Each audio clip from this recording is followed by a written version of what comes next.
The student কর্নারের পক্ষ থেকে সকলকে স্বাগত জানাই। আমার প্রিয় ছাত্রছাত্রী, তোমরা যারা অষ্টম শ্রেণীর দ্বিতীয় পর্যায়ক্রমিক মূল্যায়ন 2025-এ ভূগোল পরীক্ষা দেবে, তোমাদের জন্য একটি প্র্যাকটিস সেট নিয়ে উপস্থিত হয়েছি। তোমাদের দ্বিতীয় পর্যায়ক্রমিক মূল্যায়ন পরীক্ষা হবে 50 নম্বর, সময় থাকবে 1 ঘন্টা 30 মিনিট। যে প্রশ্নগুলো তোমাদের সাথে আলোচনা করা হবে, এই প্রশ্নগুলি তোমাদের দ্বিতীয় পর্যায়ক্রমিক মূল্যায়ন পরীক্ষার জন্য খুবই ইম্পর্টেন্ট হতে চলেছে। তাই শুরু করা যাক। প্রথম থেকে দেখতে থাকো। 1 নম্বর দাগে আছে সঠিক উত্তর নির্বাচন করো যে কোনো 10টি, প্রত্যেকটির মান 1 করে। শুরু করা যাক। প্রথম প্রশ্ন, কোরিওলিস বলের মান সর্বাধিক হয় মেরু অঞ্চলে। 2 নম্বর প্রশ্ন দেখো, ভূপৃষ্ঠ থেকে উচ্চতা বৃদ্ধির সাথে সাথে বায়ুর চাপ কমে। পরের প্রশ্ন দেখো, চাঁদ ও সূর্যের চারপাশে বলয়ের আকারে অবস্থান করে সিরোস্ট্রাটাস মেঘ। পরের প্রশ্ন দেখো, পরিষ্কার আবহাওয়া নির্দেশ করে সিরোকিউমুলাস মেঘ। পরের প্রশ্ন, পৃথিবীর বৃহত্তম স্বাদু জলের হ্রদ সুপিরিয়র। পরের প্রশ্ন দেখো, বিশ্বের রবার রাজধানী বলে আক্রনকে। পরের প্রশ্ন, পৃথিবীর দীর্ঘতম পর্বতশ্রেণীর নাম আন্দিজ। পরের প্রশ্ন দেখো, পৃথিবীর বৃহত্তম নদী অববাহিকার নাম আমাজন অববাহিকা। পরের প্রশ্ন, বায়ু প্রবাহ প্রধানত নির্ভর করে বায়ুর চাপের ওপর। পরের প্রশ্ন দেখো, পৃথিবীর ব্যস্ততম বিমানবন্দরের নাম আটলান্টা। পরের প্রশ্ন, দক্ষিণ আমেরিকার ক্রান্তীয় তৃণভূমি হল সাভানা তৃণভূমি। এবার 2 নম্বর দাগে দেখো, শূন্যস্থান পূরণ করো যে কোনো 5টি, প্রত্যেকটির মান 1 করে। প্রথম প্রশ্ন দেখো, প্রতীপ ঘূর্ণবাদ থাকে উচ্চচাপে। 2 নম্বর প্রশ্ন দেখো, ক্রান্তীয় ঘূর্ণবাদ পূর্ব চীন সাগরে টাইফুন নামে পরিচিত। পরের প্রশ্ন, পৃথিবীর কসাইখানা বলে শিকাগোকে। পরের প্রশ্ন দেখো, কুইটো শহরকে চির বসন্তের শহর বলা হয়। পরের প্রশ্ন, সমবর্ষণ রেখা মানচিত্র পূর্ব পশ্চিম বরাবর বিস্তৃত। পরের প্রশ্ন দেখো, ময়দা শিল্পের খাতে নাম শহর বাফেলো। পরের প্রশ্ন 3 নম্বর দাগে দেখো, এক কথায় উত্তর দাও যে কোনো 5টি, প্রত্যেকটির মান 1 করে। প্রথম প্রশ্ন হচ্ছে, বঙ্গোপসাগরে সৃষ্টি ঘূর্ণিঝড়কে কি বলা হয়? সাইক্লোন। পরের প্রশ্ন দেখো, কোন যন্ত্রের সাহায্যে বায়ুর আর্দ্রতা পরিমাপ করা হয়? হাইগ্রোমিটার। পরের প্রশ্ন, পৃথিবীর রুটির ঝুড়ি কাকে বলা হয়? পেহুরি তৃণভূমিকে। পরের প্রশ্ন দেখো, পৃথিবীর উচ্চচাপ বলয়ের সংখ্যা কত? 4টে। পরের প্রশ্ন, পৃথিবীর বৃহত্তম ক্যানিয়ন কোনটি? Grand canyon. পরের প্রশ্ন, দক্ষিণ আমেরিকা মহাদেশের শস্য ভাণ্ডারকে কি বলা হয়? পম্পা অঞ্চল। পরের প্রশ্ন দেখো, ভারতে প্রবাহিত 2টি স্থানীয় বায়ুর নাম কি? লু আর আধি। পরের প্রশ্ন, নায়াগ্রা জলপ্রপাত কোন নদীর তীরে অবস্থিত? সেন্ট লরেন্স নদীর তীরে অবস্থিত। পরের প্রশ্ন দেখো, কর্কটীয় ও মকরীয় বলয়কে শান্ত বলা। পরের প্রশ্ন কি? 5 নম্বর দাগে নিচের প্রশ্নগুলি অনধিক 30টি শব্দে উত্তর দাও, যে কোনো 4টে প্রশ্নের উত্তর দাও, প্রত্যেকটির মান 2 করে। প্রথম প্রশ্ন কি, কর্কটীয় ও মকরীয় বলয়কে শান্ত বলয় বলার কারণ কি? প্রথম দেখো, নিরক্ষীয় অঞ্চল থেকে উত্থিত উষ্ণ ও আর্দ্র বায়ুর উষ্ণতা ক্রমশ কমতে থাকায় বায়ু শীতল ও ভারী হয় এবং ঘনত্ব বেড়ে যায়। এই শীতল ও ভারী বায়ুর পৃথিবীর আবর্তন বেগের কারণে কর্কটীয় ও মকরীয় অঞ্চলের উপর থেকে বায়ুস্রোত রূপে নিচে নেমে আসে, ফলে বায়ুর পরিমাণ ও ঘনত্ব বেড়ে যায় এবং ক্রান্তীয় উচ্চচাপ বলয় সৃষ্টি হয়। কিন্তু এই উচ্চচাপ বলয় ভূমির সমান্তরালে কোনো প্রকার বায়ু মুখোমুখি প্রভাবিত না হওয়ায় বায়বীয় গোলযোগ দেখা যায় না। অঞ্চলটিতে শান্তভাব বিরাজ করে, তাই একে শান্ত বলয় বলে। পরের প্রশ্ন দেখো, মৃত্য উপত্যকা কাকে বলে? উত্তর দেখো, মৃত্য উপত্যকার পশ্চিম পার্বত্য অঞ্চলে ক্যালিফোর্নিয়া দক্ষিণ পূর্ব অংশের এই উপত্যকা সমুদ্রপৃষ্ঠ থেকে প্রায় 90 মিটার নিচু। তাই এই অঞ্চলে প্রাপ্ত সামান্য জলের লবণতা এত বেশি যে এখানে কোনো জীব বেঁচে থাকতে পারে না। এই গভীর উপত্যকা মৃত্যু উপত্যকা নামে পরিচিত। পরের প্রশ্ন দেখো, ম্যাকারেল আকাশ কি? পেজা তুলার মতো সিরোকিউমুলাস, মেঘে ঢাকা আকাশ অনেকটা ম্যাকারেল মাছের পিঠের মতো দেখতে, তাই একে ম্যাকারেল আকাশ বলা হয়। পরের প্রশ্ন দেখো, কুইটোকোকে চিরবসন্তের দেশ বলা হয় কেন? উত্তর দেখো, দক্ষিণ আমেরিকা মহাদেশের উত্তর পশ্চিম প্রান্তে প্রশান্ত মহাসাগরীয় তীরবর্তী ইকুয়েডর এর রাজধানী হলো কুইটো।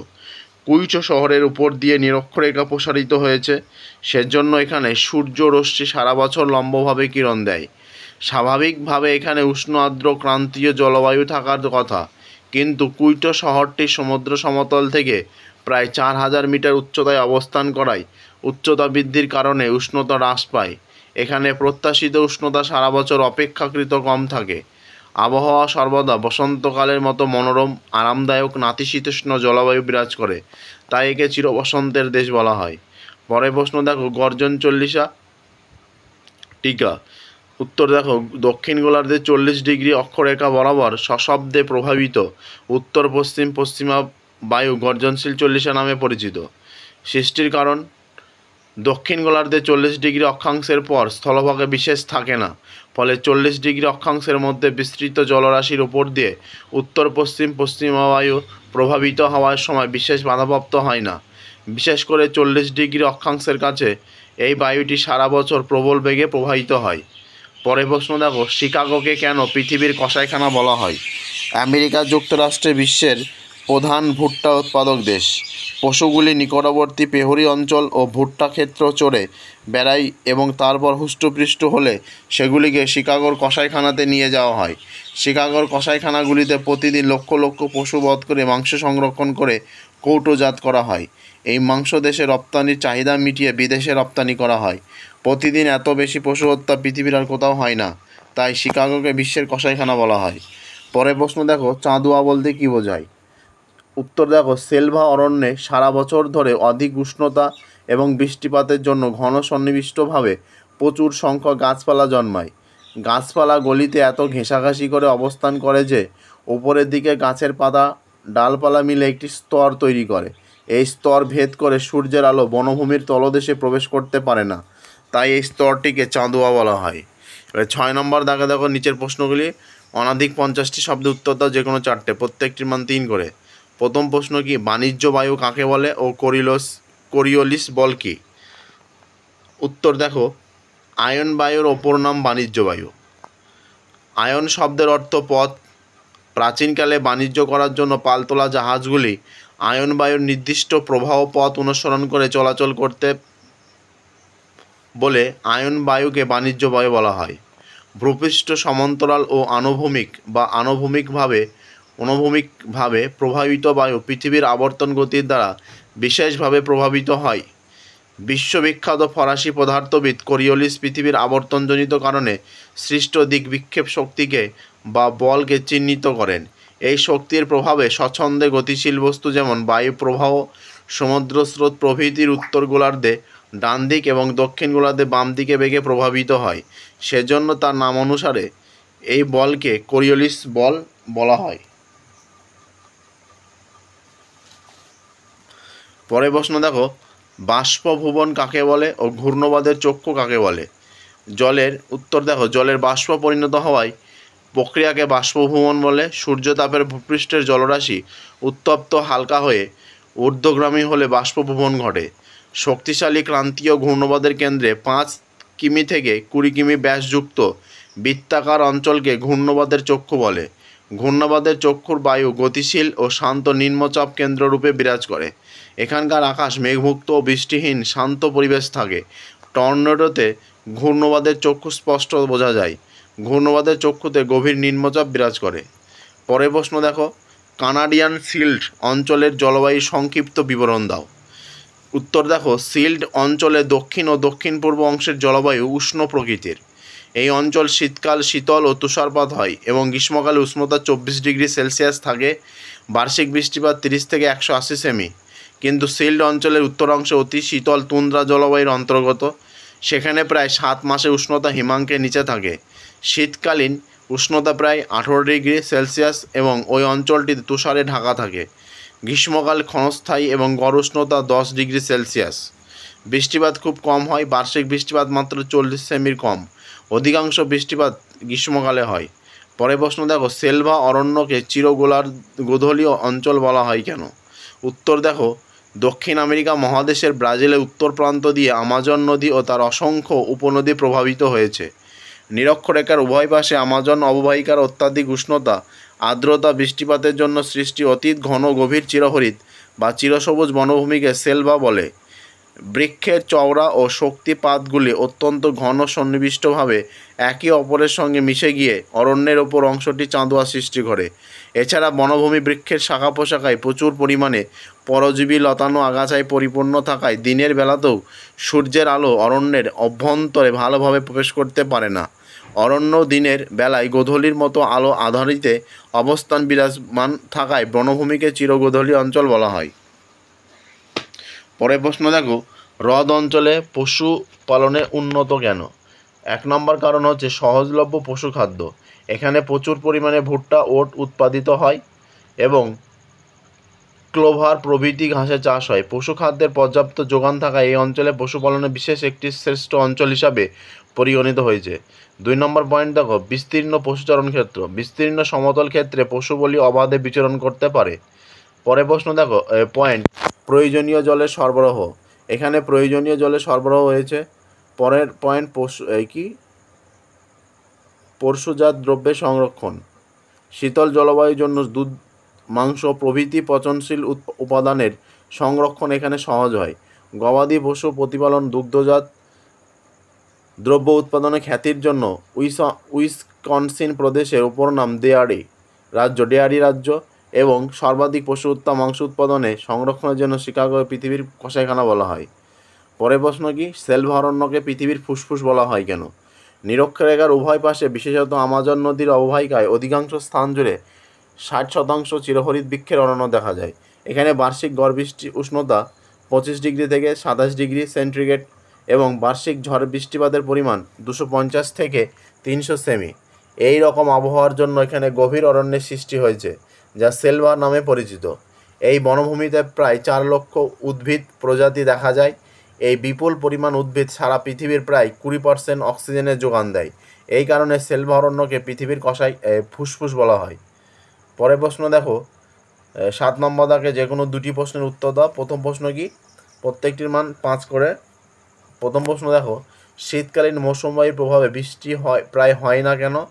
কোরিওলিস বলের বৈশিষ্ট্যগুলি উল্লেখ করো। উত্তর দেখো, শীতকালে ভারতীয় উপমহাদেশে বিস্তীর্ণ অঞ্চলে সূর্যকিরণ তির্যকভাবে পড়ে এবং এই সময় দিনের তুলনায় রাতের দৈর্ঘ্য বেশি, তাই উষ্ণতা কম থাকে এবং দীর্ঘ রাত তাপ বিকিরণ ভূপৃষ্ঠের শীতল হয়ে পড়ে এবং সেখানে উচ্চতাপ তৈরি হয়। ফলে শীতকালে ভারতীয় স্থলভাগ থেকে শীতল বায়ু সমুদ্রের দিকে প্রভাবিত হয় এবং এটি শীতকালীন মৌসুমী বায়ু নামে পরিচিত। এই বায়ু স্থলভাগের ওপর দিয়ে আসায় জলীয় বাষ্প অভাবে শুষ্ক থাকে, তাই শীতকালীন মৌসুমী বায়ু বা উত্তর পূর্ব মৌসুমী বায়ু প্রভাব বৃষ্টি হয় না। পরের পয়েন্ট কি, কোরিওলিস বলের বৈশিষ্ট্য।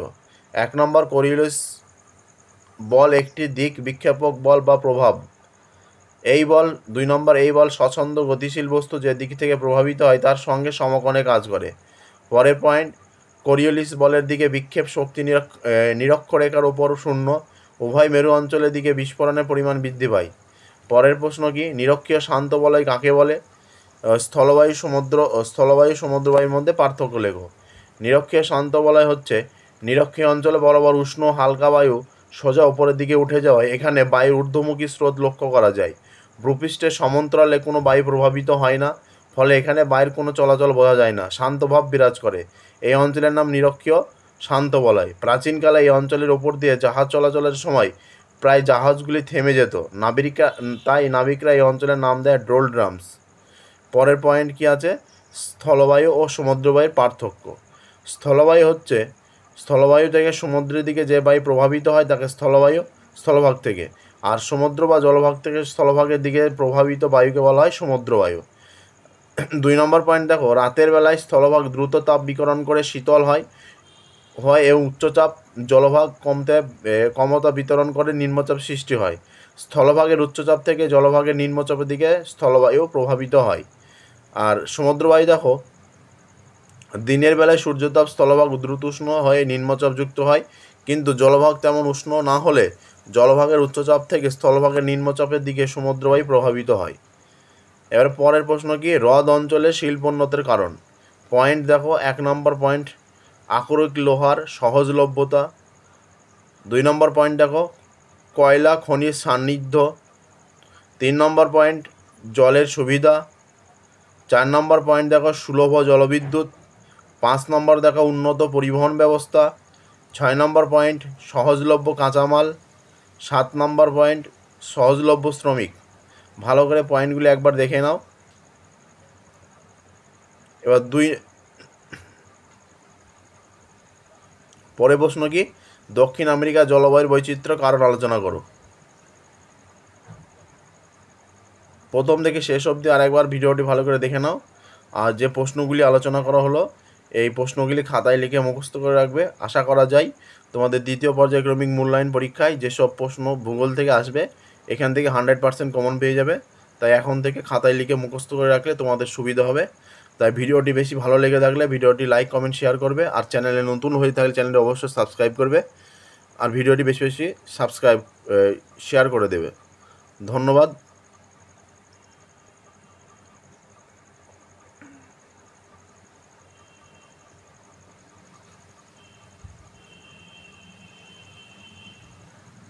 প্রথম থেকে আরেকবার শেষ অবধি দেখে নাও, আর প্রশ্নগুলি খাতায় লিখে রাখবে। পরবর্তী কোনো একটি নতুন ভিডিও দেখা হচ্ছে, তো তখন ভালো থেকো, সুস্থ থেকো।